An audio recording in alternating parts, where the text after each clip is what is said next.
FDA. As an empowered individual, you do have options available. We're honored to continue and share the teachings of the founding father of science of epigenetics, Dr. Joel Wallach.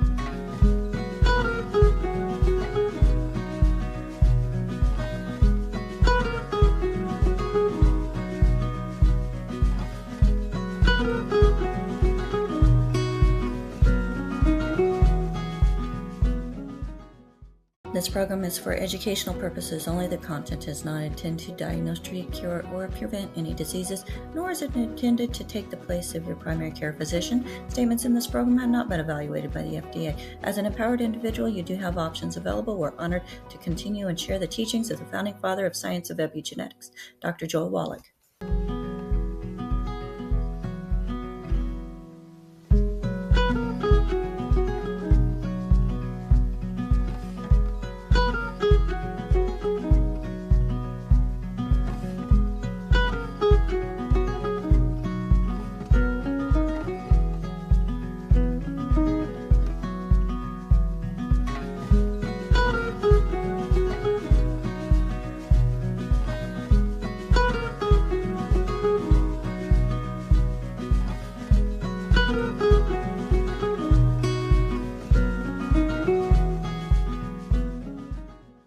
This program is for educational purposes only. The content is not intended to diagnose, treat, cure, or prevent any diseases, nor is it intended to take the place of your primary care physician. Statements in this program have not been evaluated by the FDA. As an empowered individual, you do have options available. We're honored to continue and share the teachings of the founding father of science of epigenetics, Dr. Joel Wallach.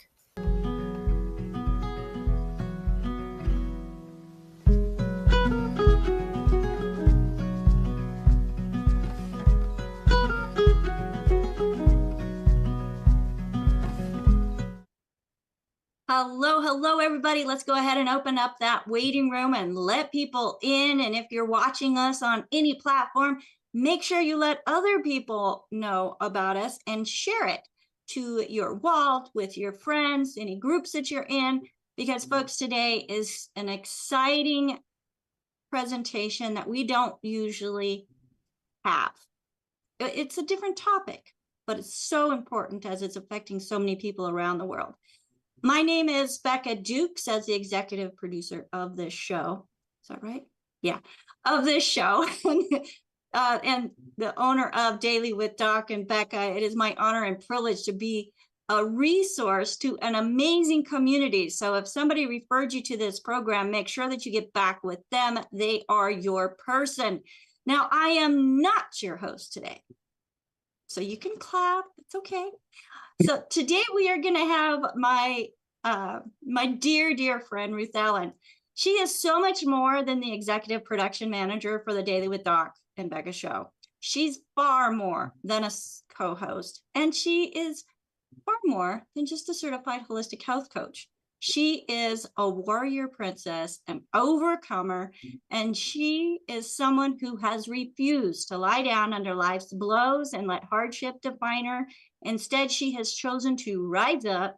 She has sought out help, the wisdom and training she needed, not only for herself and her family, but ultimately so she could turn around and help others like you and I. With that kind of strength and humility and determination is what makes Ruth Allen such a beautiful person and the perfect host for today's conversation, as we're going to be talking about the wisdom of the wound. And I am super excited as we have back a favorite guest, Tim Marsh. So folks, make sure that you're taking notes, and I'm going to turn it over to Ruth Allen now. Welcome, Ruth Allen. Thank you for that fantastic intro, Rebecca. Those statements, warrior princess. They're true. They're true. They are true. And I have owned that. The last couple of years, I have taken that and I have owned that. I am an overcomer. I have gone through a lot in my life, and things that my body remembered and my mind forgot is one of the biggest things that held me back. And I met Tim Marsh, I think in 2017, I want to say, and started working with him. And it's basically changed my life. I've had a lot of things, little steps along the way, like getting sober 31 years ago. That changed my life. But this started changing my life and chipping away at that hard block that I had created without realizing it had been created.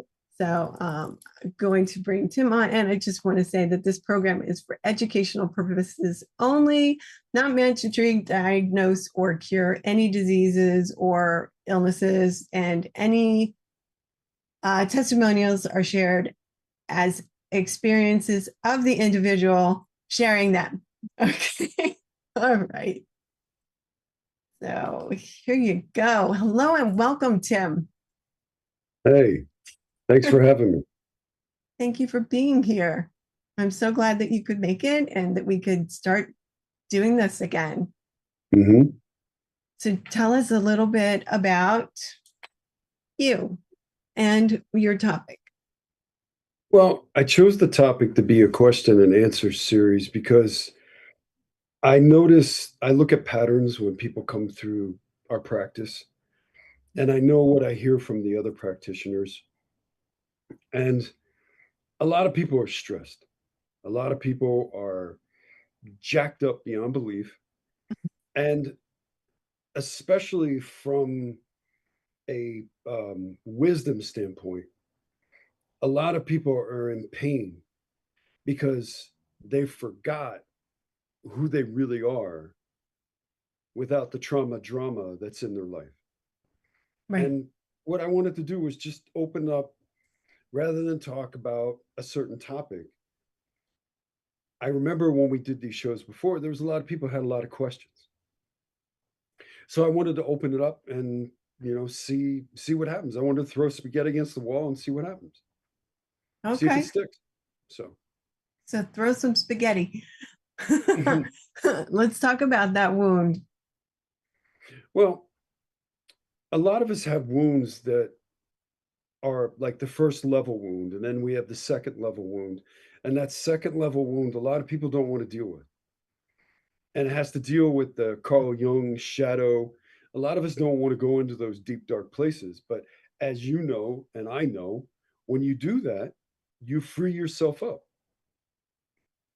Like Rumi said, one day I woke up and I freed a prisoner. The next day I woke up and realized the prisoner was me. Yeah.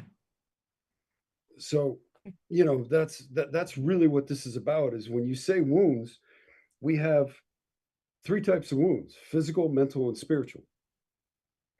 And a lot of us also have wounds in our fascia and in our bodies. And like I Yes. did before, I talked about Besser van der Kolk's great book called The Body Keeps the Score. Mhm. And that seems to be getting a lot more traction now that everything's all topsy-turvy and people are like, why am I so anxious? It's because we're feeling the stress of not just us, but all those around us because we're hyper stressed. Yes, we are. Mm-hmm. I mean, everybody is stressed out right now. It's crazy. Yeah. And a lot of people like to cause drama and hate and discontent and fear, and it's easy to kind of get lost in that. And a lot of times it's that little trigger that you have Yeah. that you don't even realize like why you're reacting so strongly to something. Mm-hmm. Yeah, it's like you're biting what's called shempa, the hook. Mhm. And shempa means the hook. So if you look at an elephant for an example, right? when they're captured when they're young, there's a ball and chain put around their leg. And as they grow, they get used to that ball and chain. Well, then eventually, when they're adults, they lumber around, and people are like, well, why aren't they moving so quickly? It's because they're still caught up in the hook that was the chain that was around their foot. And a lot of us walk around like that. Yes. I actually talked about that a little bit, not the same, but it's the same scenario. It's just a different, event. Yeah. For me today, I was talking to Rebecca this morning, and I was trying to, I got really stressed and I got really upset. And I was trying to explain to her that, there are certain aspects you get trained a certain way to respond a certain way. And it can be to a date. Sure. It could be to an event that happened 20 years ago at 5 o'clock on September 15th, or, Mhm. And some little tiny nugget of something will just trigger that. Could be a color. It can be a color. Yes. It could be a sound. It could be the sound of a baking, like a blender or like a baking, like whisk that trips people off from a bad memory in the childhood. Mm-hmm. Yes. We remember stuff like that, and that's what Besser Vanderkolk talked about, is the body keeps the score. And when you start looking at the fascia, that's our second nervous system. So we could be sitting there going, why am I upset? Well, it's because you don't know what's eating you. Mm-hmm. Yeah. That's very true. It's like you don't even Mhm. know what's eating you Mhm. yourself. I had a I had an event happen, and it wasn't like a huge, massive event, but every time I smell tar Mhm. anywhere, hot tar, there were men doing the roof in my house in where I grew up, and the light was off in the bathroom, so I opened the door, but the guy was standing there with his pants down, and every time I smelled tar, Mm. I would have this weird reaction. Mhm. And at first, when it happened, it was like I just shut the door and just went and played or something, or sat next to my mom. I can't remember exactly what I did. And it wasn't until I was going through therapy and we were doing EFT, and it came up. Mhm. Yep. We're talking 15 years ago. I was like 6, Mhm. so I just, I mean, it happened. it's I mean, crazy. the very first time it happened to me, I was a personal trainer. I was working with one of my clients. I put my hand on her and I saw the color yellow, and she had a shoulder problem. And I said to her, I was like, well, I see this color yellow. And all of a sudden she just broke out crying. And I said, what's that about? She goes, well, that's where my ex-boyfriend pushed me up against the locker, and she demonstrated the push, and it was up against the same shoulder. So once I dug out all those muscles and that fascia, she never had the shoulder problem again. Wow, that's really good. Hmm. That's intense. Yeah. So hopefully, people out there, if they have questions, they can ask them, and we could try to maybe Sherlock Holmes it, or try to figure out what's going on, or give them a little bit different insight. Mhm. That would be good. Hmm. If anybody out there has any questions, let us know. We'll either bring you on if you're here, or read your question from Facebook or YouTube, or any of the other number of platforms that are being monitored. Oh, excellent. Marilyn got her camera working. Yay. Go ahead and join us, Marilyn. Hi, everybody. Oh, okay. I know I carry a lot of baggage, a lot of stuff in the past. I talk to people a lot. And when I'm talking, I always bring up something in the past that happened. A lot of trauma. Hmm. can you get releases just by talking about it, or do you have to be on the table with roping or deep massage, or because, and is it in the tissue, is it the bones, is it the fascia, is it in everything? Yeah, so you don't have to have a deep tissue release. You can have a release by going back to your childhood home. Like I did. I went back to my old neighborhood when I was a troubled youth, and that rocked me pretty hard. Or when I went back to my old house, I go back to my old room and there was a lot of trauma that was um, inflicted upon me in my childhood. And I was able to deal with that. It hit me hard, but I really believe that the trauma that I went through when I was younger, my brain had to say, I don't want that. I have to just protect myself. And then, 56 years old, all of a sudden you're like, wow, where'd that come from? Well, it's because it's stored in your fascia, your cellular memory. There's research that just came out that there's a strong relationship to past generational trauma that affects this generation. All you have to do is look at the Holocaust survivors. There's a lot of people who survived that whose family now has stuff going on and trauma. And they're finding out that it's linked to the fascial memory or the DNA memory, so to speak. I mean, this rabbit hole can go very deep. But why did going to the house matter? Like you couldn't just visualize your home? You actually had to physically go there. What was the difference? Probably because when you go back to the scene of the crime, you remember the smell, you remember the colors of the wall, you remember the furniture. In my case, it was a plastic slip cover. And once I saw that, that rocked me. You know what I mean? So we don't know. It's just it's I like to think of it as I tell this to my clients.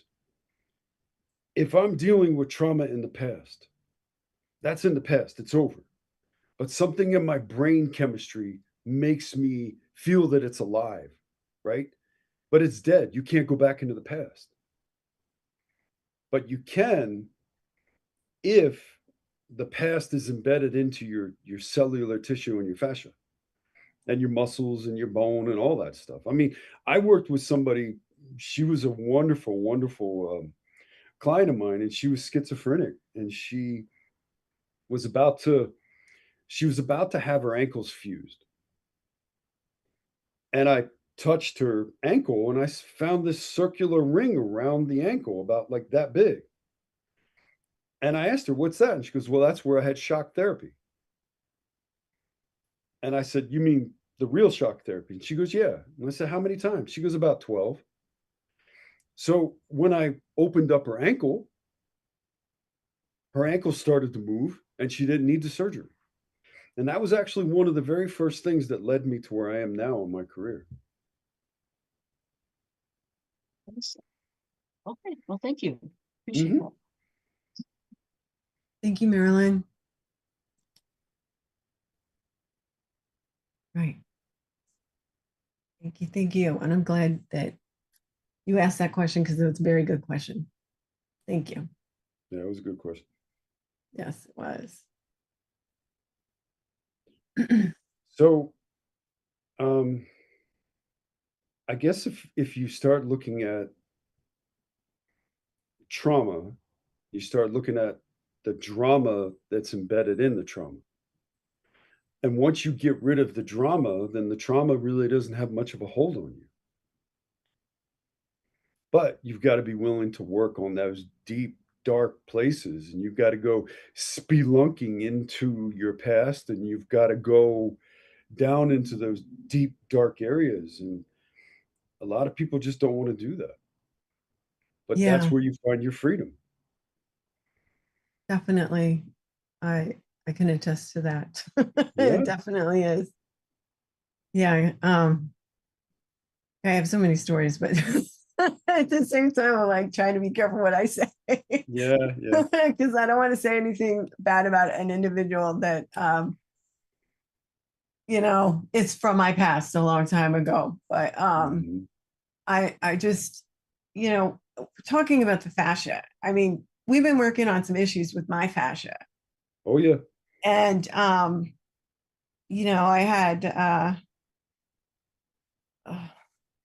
had surgery not that long ago, and it really messed up my body. And when we've gone into the different areas in my back to release the front of my body, which is crazy. I think it was 3 weeks ago. Was it 3 weeks ago I saw you? Yeah. And it clicked a memory that literally took me out of the room. Yep. I went somewhere else. You went to the Bahamas. Yep. Yeah, well, I wish. I was somewhere else. And Tim and I have a little thing that we do. And he'll say, because when I first met him, I was going through some major trauma remembrances and some past life stuff that was pretty scary, actually. Like the fact that I remembered being murdered, and the surrounding area and the smell and the feel. And it was like, way, like, I don't know, 1700, something like that. It was like, I don't know where. So I'm not claiming that. But we had a little trick that we do. And he'd say, "Where are you?" When he could see I was going away, because I would do it like every session. I had to sit sometimes in my car for an hour before I could go home. And I would say his address. And he's at a different location. I couldn't remember the address, and I couldn't remember the other address. And then I just had to start saying, this isn't real. In this moment, it's not real. Yep. Back when it happened, it was very real and very violent, and it happened then. But today it's not real. And that was one of the things that I've learned, I think, the most, reading different books on trauma. And I used to, what do they call it when you kind of leave your body and you go somewhere? Dissociation. I used to kind of like do that and go somewhere safe and quiet and peaceful in my head. And I don't do that anymore, but it took a long time to get there, and so I had to kind of fight my way back. And I was like, oh my gosh, that was crazy. And we talked about that for like 5 minutes or something. And Sure. and I know your address. I've given it to Rebecca like a bunch of times, and you just couldn't even think. And a lot of times, sorry, go ahead. No, it's fine. I was done basically. A lot of times when people are in the throes of the trauma, they get it disassociated and they go back into the past. And a lot of times our job as therapists is to give them a rope that we've tied around their waist, and we can always pull them back to safety instead of letting them get lost. And when you've worked with the types of trauma that I've dealt with, some of them are so horrific that it takes people hour and a half just to come back down. And that's why I'm happy we have rooms where we can just let them go to this, and be safe while we cover them up with a blanket and say, okay, you're safe, and peek in on them. Yeah. Because a lot of times that therapeutic model, it's geared towards that hour frame, and everybody's different. One person's trauma could be 9/11 body parts falling on them. Another one could be somebody sitting at Knoebels with a little girl or a little boy having a big ice cream cone 3 stacks high. They're about to lick it and it falls on the ground and they start crying. And people say, is that trauma? Yeah, it's just trauma wearing a different mask. So one of my biggest pet peeves is, oh, well, my trauma is not as bad as this one. Trauma is trauma, right? And we have to understand that. And when you're in this hour model, it's like, okay, I've got 5-minute window to decompress you before I have to go work with somebody else. And as you know, sometimes that doesn't work out. No, no, it definitely doesn't work that way. Yeah. I know there's been lots of times that you've had to pull me back. Yeah. Pull me back. And I'm grateful for the fact that there's rooms now that I can just, you can do, if I can't even, there's been times people I couldn't even leave the room I was being worked on in. And he had to take the client into his next client into a different room until I was good. And I could leave.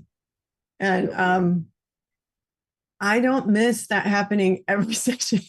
I don't miss, No. it was a lot. And I wish that a lot of therapists, understood that, not just giving the 5-minute window to degauss, get you down, and then 5 minutes to say goodbye, and our next session is whatever, and whatever, those last few minutes. Because you when you were at Doc B's in Roslyn, I sat in the lobby for an hour and 45 minutes. One time, I think it was the second time you worked on me. And I needed a bubble space. I needed a space where nobody was going to ask me, "Are you okay? Do you need water?" Right. Come back 20 minutes later and keep asking me. So when you moved and you were in Germantown and I could just go sit in my car, I would just sit there. Sometimes I would cry. A lot of times I cry. But I was able to have that peace and quiet. And now I still have that serenity, and feeling safe. And just, I can't express to our audience how much trauma you can carry in your body without even knowing it. Oh, yeah. I mean, remember when you raised my arm to stretch it? And oh my gosh, didn't even remember that. But what's interesting is Crazy. Gabor Mate, he's a famous individual in trauma and stuff. He said something one time that resonated with me. A lot of times when we're traumatized, there's no witness to experience it. So a lot of times therapists, we become the witness. And just because we become the witness, you can go, yeah, that happened. That wasn't something I made up. That actually happened. And then therefore, the 7-year-old child that was traumatized with a bullwhip and a riding crop, they basically, nobody was there to witness their struggle or their pain. But when you have that witness, that inner child of us can go, oh, somebody does see this. And when that inner child sees it, they can start to process it. They can start to understand it. Yeah. What happened to me? Exactly. Or if you have a 5-year-old, I heard this from a podcast called Beyond Success. David Tien, this guy's amazing, right? He said on one of his podcasts, if a child is beaten at 5 years old with a wooden spoon, right? And the parents are doing the tough love thing, nobody asked that child at 5 years old if that was okay. No, Nobody didn't. asked that child if it was okay to do that. And a lot of times when you get into these therapeutic situations and sessions, you can have the best plan laid out, but everything's going to go haywire because everybody's different. Everybody's different. They handle trauma differently. And some of them, they get rocked. And they need to know that whoever's witnessing has their back. Yes, they need to know that. Yeah. And you always make sure we know. Yeah. I mean, Always. you don't get to where I am in my career and say, okay, see you next week. It's like, no, you've got a responsibility. Yeah, I agree 100%. And you and your team all Oh, respect that. oh Like you yeah, make sure. the team is amazing. Yeah. They're so freaking talented. It's ridiculous. And I love how we team up with each other too. So Yes, me too. I do. Yeah. but you've been through a lot and look where you are now. Yeah. Sometimes it blows my mind a little bit. It does. Actually, It a blows lot. my mind too. I had somebody say something to me today along those lines that has only known me for close to a year and several months.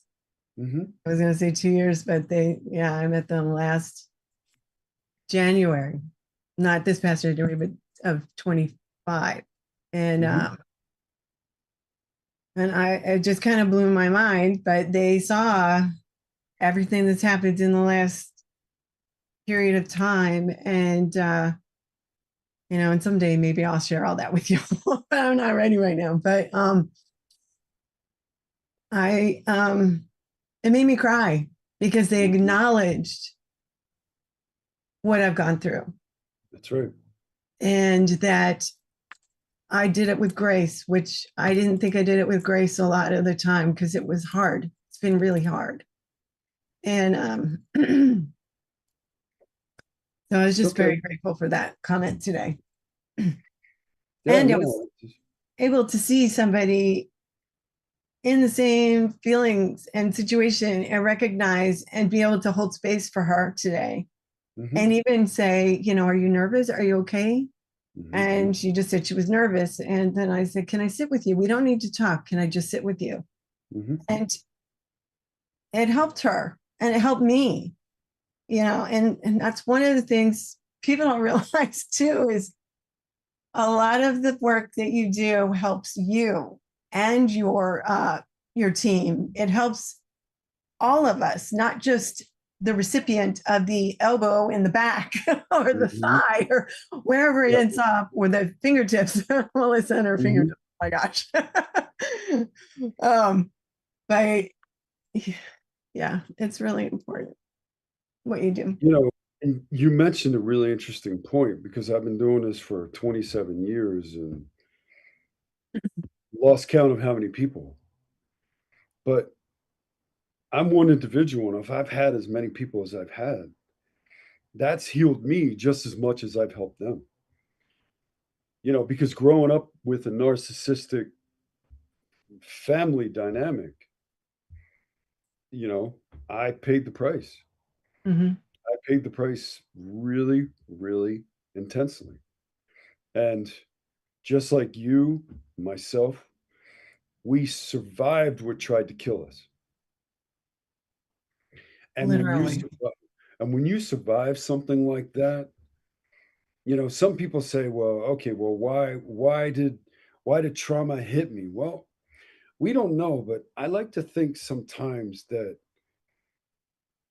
God or the universe did it to us so we can become more empathic, so we can help more people in the future. But we have to get out of our ego and say, oh, well, that's just crap. I got dealt a bad card. Well, if you have a bad burger, do you stop eating burgers? No. Right. If you have a bad piece of sushi, do you stop eating sushi? Yeah, probably. But what I'm saying is you don't just lock in your loss. Yeah. And there's so many people that are locking in their loss, because they've tried all these other avenues.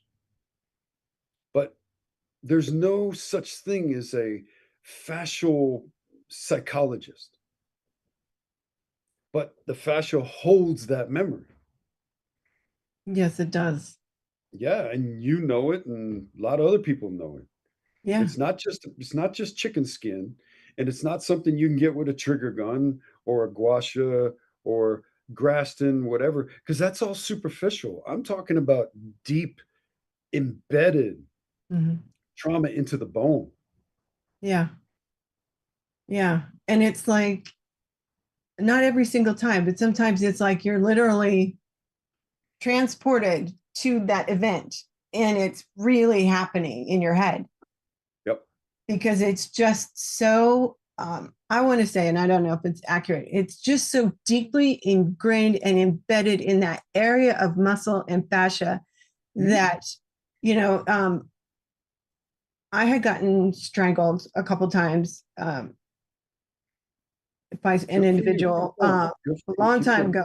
And if anybody even like reached to touch my necklace or something, I would freak out. And Yep. like, it didn't make sense to me.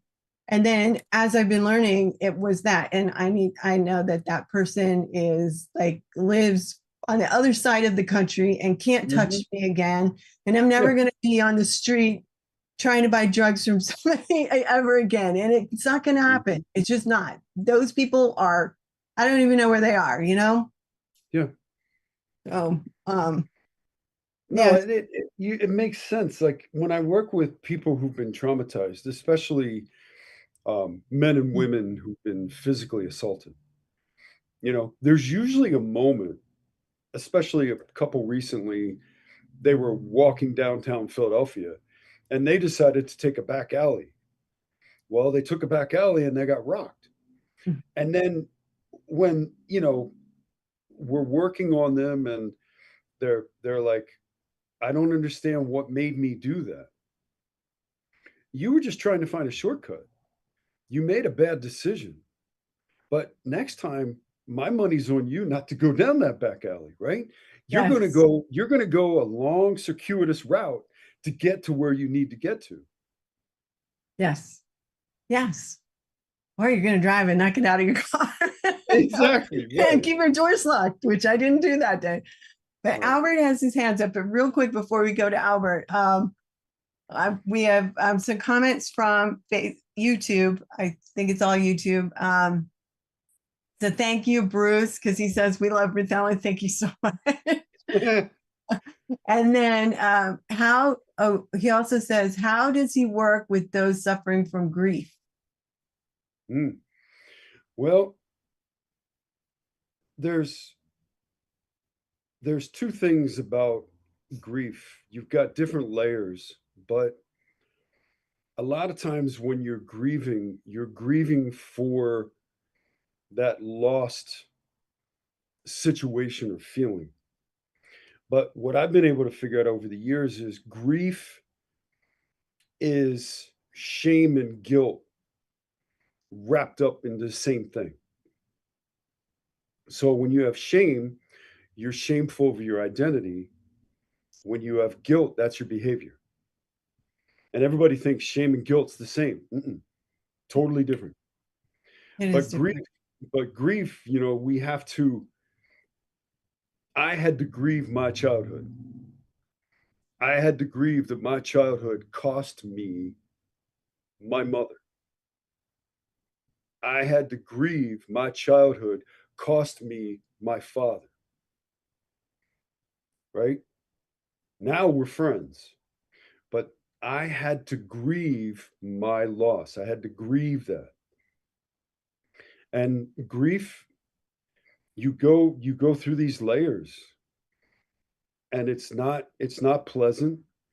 And most people who have a lot of grief have a lot of stuff still in the shadows. So hopefully that helps. Hopefully that helps. Yes. All right, Albert, I'm going to bring you on. You can ask your question or make a comment, whatever it is. Hi, Tim. Hello, Albert.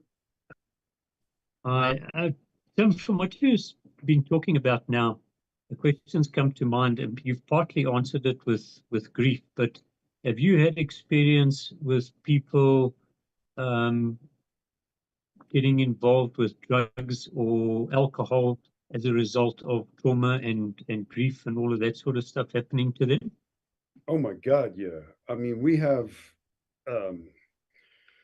addicts, we have, and not just addicts to drug and alcohol, we have addicts to sex, different types of dangerous behavior, right?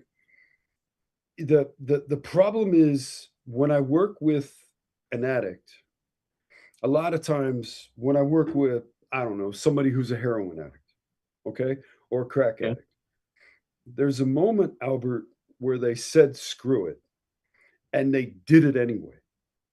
And their body remembered the spot where they injected. So Okay. now if you have an addict that's 15 years in an addict and they've been in and out of halfway houses and all kinds of addiction centers and stuff like that, right? I like to try to reverse engineer their addiction. And I like to try to get to a point where they say, screw it. And when you can get to that point, and you can get them to realize that they were 16 years old and maybe their mom threw a beer bottle at them or something happened with like a broom handle stick or whatever, right? The moment they say that, they're locking in to their body and their fascia the moment they gave up on themselves. So when I work with addicts, I find the spot. And when I hit that spot, they break. And when they break, we pull that needle out of the vein of their fascia and their mind. And they start to realize that they did it to themselves. Yeah. And that's Is the that ultimate healing. Yeah, carry on. No, that's the ultimate healing, right? Granted, we have, bad things happen to great people, right? But when we become our own trauma and we say, well, yeah, I'm going to check out and become comfortably numb, right? We know we're dancing with the devil. We know we're doing something we shouldn't do. But we go, forget it. I'm going to do it anyway. And when you can get them to realize that they gave up on themselves, that's when you can start to rescue them, start to pull them out, start them to go, Okay. oh, wait a minute. You mean I can only control from my fingertips backwards? I can't control the external world? Yeah, that's right. So you have a choice. You can either control your actions and your thoughts and understand that's your responsibility and stop looking for society or other people to help you. Does that make Is sense? that why at times yes, it does. So unless you hit that spot, there's times then you can go in and back and forth with recovery centers and they do nothing because you haven't found that sweet spot, if you want to call it that. And that's why the business that I have and the other people have is called Rooted Somatics, because what we're doing is we're getting to the root.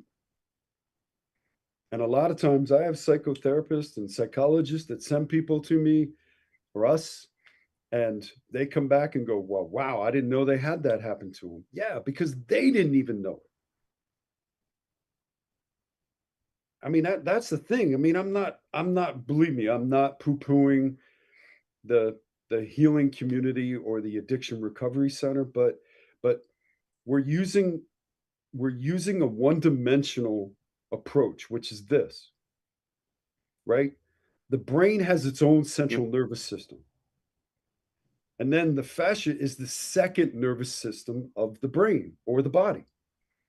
So if that fascial system's traumatized, it's going to keep the score. You have Mr. Levine, you have Besser van der Kolk, right? You have all these great people who figured out the body holds the score. The body keeps the score. And until the therapeutic model stops looking at trying to fix this and not this, not the heart, right? You got to fix the fascial system. You got to fix that body. Once you do that, now you have the yin and the yang that now can start to talk to each other. Great. Great stuff, Tim. Thanks. Thank you. Thank you, Albert. Appreciate it.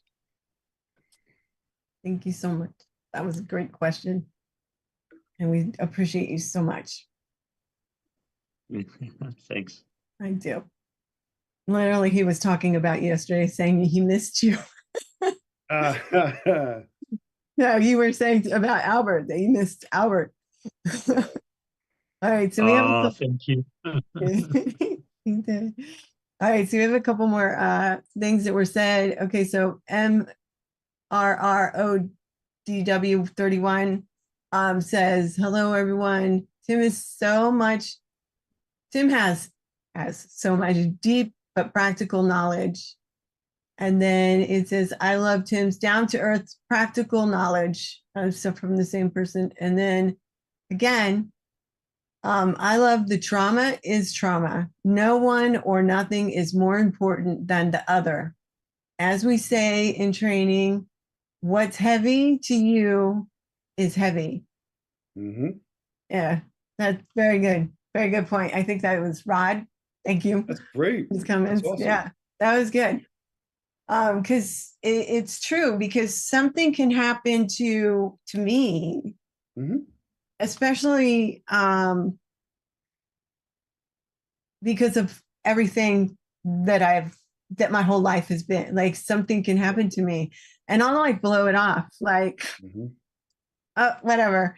And the same thing can happen to somebody else and they can just crumble and fall apart or withdraw and go into shell. And then like it can traumatize them in the same way that maybe it traumatized me, 40 years ago. Oh Sure. my God. I'm Yeah. so old now. It's like, it would be 60 years ago, 50 years ago, actually. But yeah, it's Well, not only that, I mean, when I went through my second divorce, right? Hmm. I didn't realize that my nervous system was so jacked up that when I went to, I went to the doctor's office and this guy, he's sitting there, he's calling me overweight. And he's basically saying that I'm overweight and he's wearing a vest. It's pushed out and his stomach's big. And I'm like, you're giving me advice. Okay, I understand you did your time and all that stuff. That's great. But my blood pressure's high.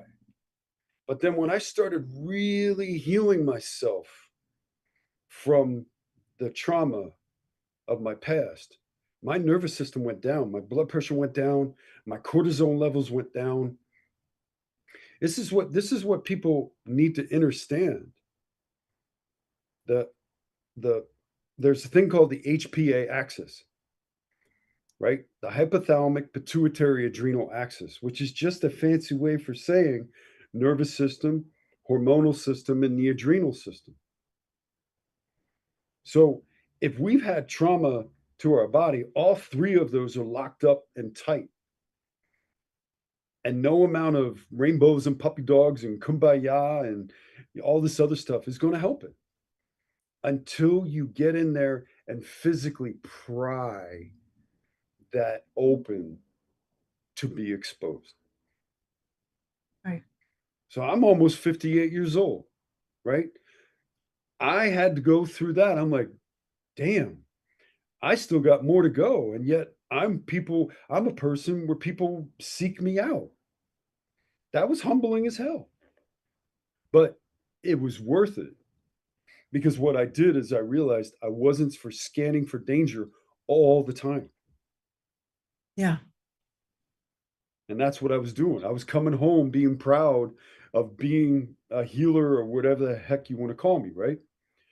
And I would manifest myself and set myself on fire for my clients. But then I would go home and I'd lick my wounds and I'd be like, yeah, I was a good boy. I did a good job. And then 6 months ago, I went, wait a minute, why am I suffering when I'm not supposed to take you through your own hallway? Right? So I'll take you to that edge, the threshold, but you're on your own afterwards. Yeah, because we need to do our work. Exactly. And what We I was have to do doing, the work. exactly what I was doing was saying, okay, I'm going to be so hyper aware that I'm going to try and try and try and try and try and try. And then I said, well, wait a minute. If I went through trauma, Ruth Ellen went through trauma, and half the people that are watching this show went through some kind of trauma, right? Who am I to get in the way of their learning lesson? Right? Right. That's a good point, because I saw something not that long ago that said, don't try to rescue someone because you may be interfering with the lesson that God has for them. Mm-hmm. So, you can take us so far, but Yep. in the end, I had to process my traumas. I had to work through it. I had to support my body and my mind and my spirit, and it's really important. And, nutrition plays a factor in that too, because you had that hypothalamus support and de-stress, I think, and Sure, things that we can take that help us to, feed and nutrify our bodies, so that, because it's exhausting going through it. It fries your everything. It just fries everything. And you think that, like sitting there, and thinking, oh my, did that just happen? I don't and there were times I couldn't even leave your house. Like, I had to drink tea, like, to calm me. And you think, did that just happen? And then I'd go to my car and I'd wait because I couldn't drive because my mind was, and then I would unpack that suitcase a little bit at a time. And I think we revisited a few things a couple times, and I talked to my sponsor about a few things. And then I had to write. I think you made me write stuff for a while because it was so bad that I had to write things down. So yeah, that's a very good point, because, you can do what you can do, but in the end, you can release the fascia and release that trauma. But we as individuals, clients, have to work on ourselves and how we can wrap our head around it, accept it, and say, okay, that happened. This isn't real right now. It can go over there, and I'll revisit it when I need to, and, we'll work on it. And then it kind of goes away. So, it doesn't go, I don't think it goes away. It doesn't go away, but it's not in your face. What it does is it loses its intensity because you've, worked on looking at the trauma from the beginning to the end, and the end to the middle, and the middle to the big ending. And you've scratched that record so far down. All hail Tony Robbins, because he came up with that, right? That it won't play the same thing. Right. Yes. And when it doesn't play the same thing, you're free. Yes, because when I say goes away, to me, it's like I'm watching a movie about it, and it's happening to somebody else. It's like a movie. It doesn't have any impact because it's not real to me. Like we watch movies and people are getting murdered and slaughtered. And if you're in action movies, and like the actor's fine because he could be in the next one or a different show. And I think EFT tapping also helps when you get stuck, because you can tap, and then you get it to where, like with Vietnam vets, they would have them remember something that was so traumatizing that they couldn't stop drinking and medicating themselves. And they would do the tapping, and then it would get to where the vet would say, and they'd say, what is your emotional charge? Is it a 1, 2, 3, 4, 5? And they would say, I don't know. It's like I'm watching a movie, and it doesn't matter. Like, and it's important to be able to get to where things, and this is my opinion, that it doesn't matter. It doesn't impact my life. And I can just move on. And we have hand up. So if you want to comment back about that, we have a hand up. So whichever. No, go ahead. Who Okay. wants to? All right, Rebecca Dukes, come on down. Oh, this, this has been really, really eye-opening. As myself, we didn't have a whole lot of drama allowed within the home, so we held a lot of stuff in.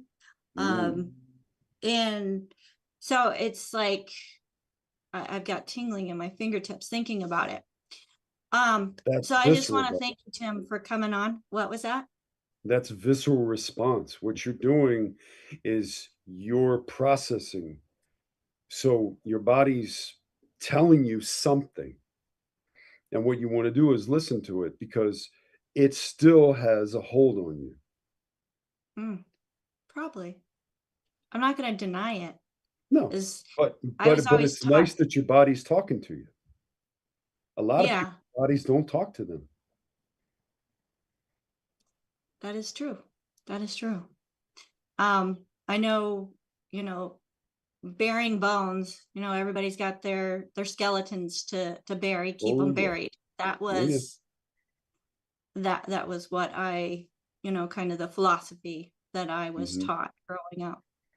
But we do have a question that says, what should you do when you witness or overhear abuse? For instance, this person says, yesterday I was in the grocery store and a 10-year-old boy was just asking his mother questions about some products. When his mother responded, if you don't stop asking questions, I'm going to beat you badly when we get home.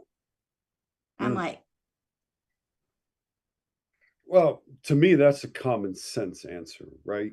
You don't just go ahead and, first of all, you're looking at this situation. You're not realizing the mom could be stressed. You're not realizing what the mom dealt with 3 hours before that. But, like the one thing that I tell people is if you think something happened, common sense says act on it if you want to. Right? I'm not going to sit there and say don't do anything because I don't want that situation to be that situation of a woman in New York that wound up getting assaulted in New York and everybody heard it happen. I don't know what it was, but it was something where everybody kept passing the buck and she wound up getting hurt. But that's just the common sense. If you think somebody's, you gotta either act on it or understand that, you may be taking that out of context. Yeah. Well, and I don't know. I mean, there are some kids that just ask questions and just don't stop. And I think that's one thing that we as parents have to learn how to communicate with our children. And then have that open communication. For me, I love it when my kids ask me about products and we're reading labels. And, that's just more time that we're spending together. But yeah, that's definitely. You brought up an interesting point, and I'll just plug this real quick. If you get on Amazon, you'll see there's a series of books called the Angry Ninja series. And it's books to teach younger children emotional IQ knowledge. Because we have IQ and then there's EQ, emotional Q, right? So I have a bunch of clients who are challenging. And when I show them this book, whether it's the Angry Ninja, Fearful Ninja, Shy, Bashful Ninja, whatever, right? When they read it and they read it to their daughter or their son, they both heal because they're both healing emotionally, not up here, emotionally. So there's a lot of people out there that have high IQs but low EQs. So that could be something for someone out there to look at. It's a great, great little book series. You can get on YouTube and look them up. But there's a lot of people who have trauma who have IQs, but they don't have the EQ because their emotional self was traumatized when they were traumatized. So they're always trying to solve, they're always trying to figure out. Sometimes it's not about figuring out. Sometimes it's about being passive and being submissive, to be able to submit to the reality. So submitting to reality rather than just Pushing it away. pushing it away. Pushing it away. So in my case, I had years of attracting certain types of individuals. Well, that's because I was taught by one of those individuals. Mm-hmm. And once I realized, wow, man, okay, I have to work on this. So then I became a better parent to myself than I was parented to. And I worked on parenting myself and developing a life that was safe and not unsafe. Right. Wow. That's powerful. That's powerful. You're telling, come back. I know there's one thing that I've said often is when we're working with our coaches, like, be the coach you wish you had had. Yeah. Because they'll say, well, I was never coached. I'm like, okay, how would you want to be coached? Set That's right. that example as you're helping to coach others. So. And the same thing can be said for Gandhi. Be the change that you want to see in the world. Yes. Absolutely. Thank you, Rebecca. Thank Well, you. we're at the top of the hour. That went fast. It did go fast. Is there anything you would like to close out with? I guess the last thing that I want to tell the viewers is sometimes if we're swallowed by a snake and we're inside the belly of the beast, we have to understand that God or the universe always gave us a fork and a knife. And if we can eat one bite at a time, we can chew our ass out of the snake. Yes. That is true. That is true. But sometimes we forget we have those built-in fork and knives. Mm. Yes, we do. And we definitely have teeth. Yep. Yes. Yes. I forget exactly. There's a gosh, what is it? A shaman once said to one of my friends did ayahuasca, and the shaman said, if the snake tries to eat you, let it eat you. Jump into its mouth so your ego can die. Yep. And you will come out a completely different person. Yep. And I think that's kind of saying, there's right? a great book. There's a great book that I had to read for my childhood trauma called Swallowed by a Snake. And in that book, that's where I got that from. And I read that a long time ago, but my trauma was heavy duty. So yes, it was. But you know what? We're all dealt different cards. The DNA deals our cards. It's our environment that plays those cards. That is very profound and true. It is. And I know for me, life has been life and it's been what it's been. But if that helps me help one person, then it was worth it. That's it. When it meant all your suffering mm-hmm. was not in vain. Yes, it wasn't. And like when I work with women in addiction and different things, they'll be telling me their story. And sometimes they say something and it's like, I kicked my dog. And then somebody else will say they like lit their husband's clothes on fire and burned his car. And to them, it's the same guilt and shame, Yep.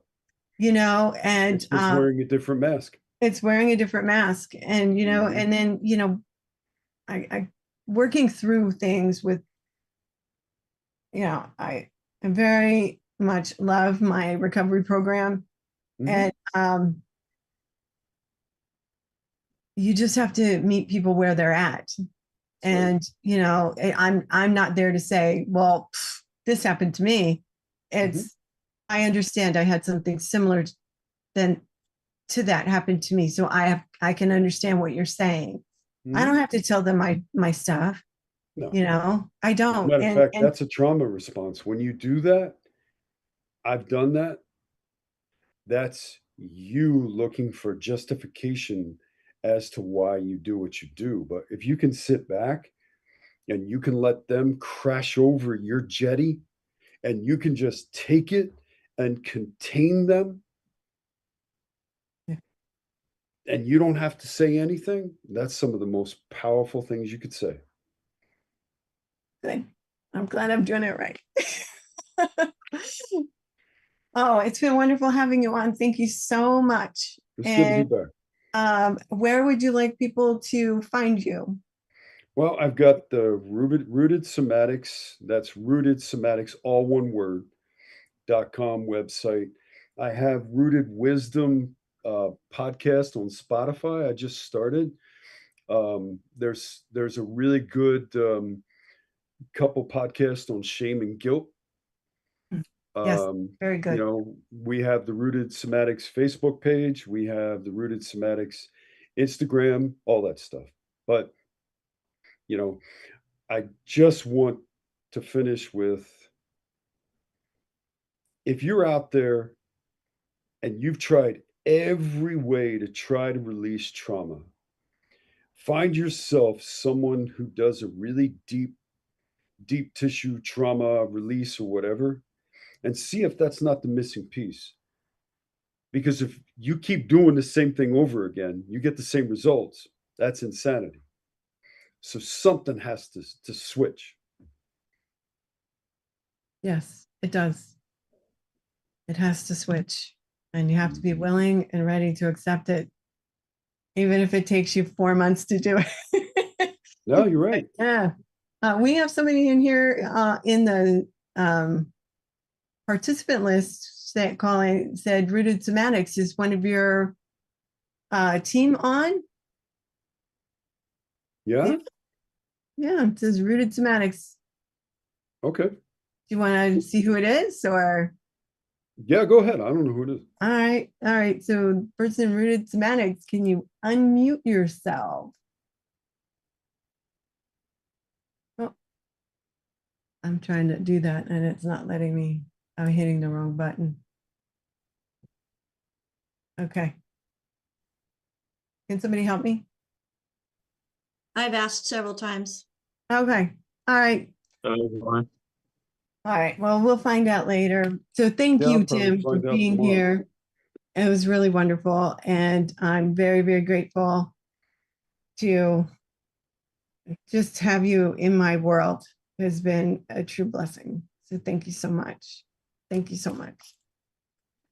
All right. So if I can get my co-host to come on with me, then we will close out the show, and I'll just do a quick little, this was for educational purposes only, not meant to treat, diagnose, or cure, or anything like that. Also, I want to remind people to be kind. As you heard today, you don't know what somebody's going through, and they could be all smiles and happy, and the world could be like awful for them, and they just keep plugging along. So just be kind. Also, if you would like to talk to a certified holistic health coach, you can call us at 855-949-3377 and talk to somebody. Also, you could go to dailywithdoc.com if you would like some information on some of the supplements that we just mentioned, a couple, the hypothalamus support or the de-stress. Also, if you're working with somebody, please make sure you get back with that person, because they are your coach and they care about you, or they wouldn't have told you to come to Daily with Doc and Becca. show. And let's see. And if you have a question, even if it's for Tim, you can email us at questions@dailywithdoc.com. And so we, of course, have Rod, who is here and is out there on the platforms, bringing questions in and helping us out and stimulates conversation there. And then we have Marilyn, Miss Speedy Fingers, who dictates everything we say, practically every word. And she even looks stuff up. I don't know how she does that. She'll look something up and she doesn't skip a beat. So I don't know how you do that. You're like magical. You're like a unicorn. That's what you are. And so we're very grateful for her. And then we have Phyllis, who is also helping in the chat and on the platforms. Thank you for covering for me today. I love you. Thank you so much. And she does that all the time anyway. And she also helped Dr. Wallach get on the radio. But what I love, I don't want to say the most, but one thing that she says that I appreciate so much is when we say, "How are you today?" She says, "Just right." And that's what we should call her, but it doesn't fit everything she does. And then we have Sherry, who is part of the tech crew. She is the assistant production manager, production person. And she gets everything. Like, I send a signal from my computer and she gets it somewhere else and then she sends it out. But she also sets all of that stuff up prior to the show. So I don't know what I'd do without you. And I love you. Thank you. And then we have Albert, who is our gatekeeper. And as I always say, he is a gentleman. And I really appreciate him.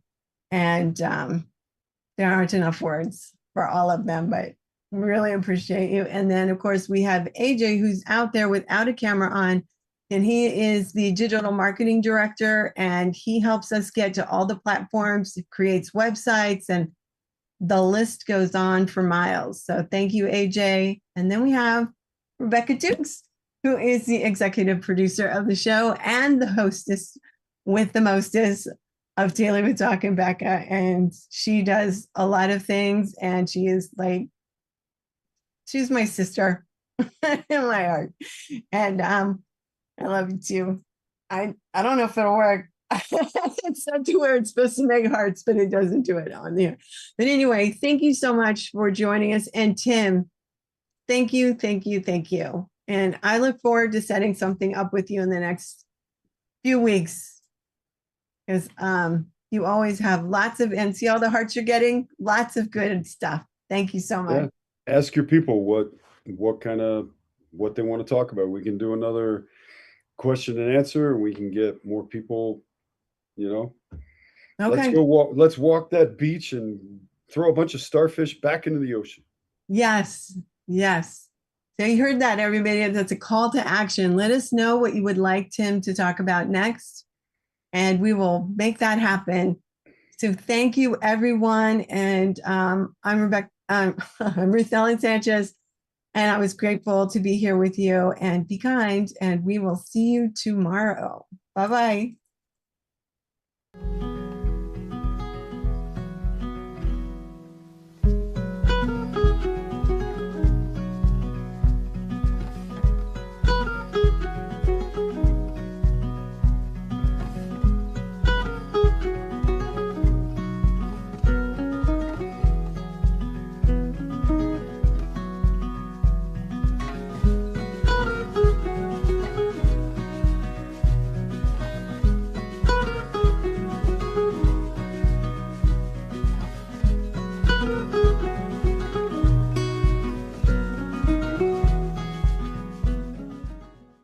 This program is for educational purposes only. The content is not intended to diagnose, treat, cure, or prevent any diseases, nor is it intended to take the place of your primary care physician. Statements in this program have not been evaluated by the FDA. As an empowered individual, you do have options available. We're honored to continue and share the teachings of the founding father of science of epigenetics, Dr. Joel Wallach.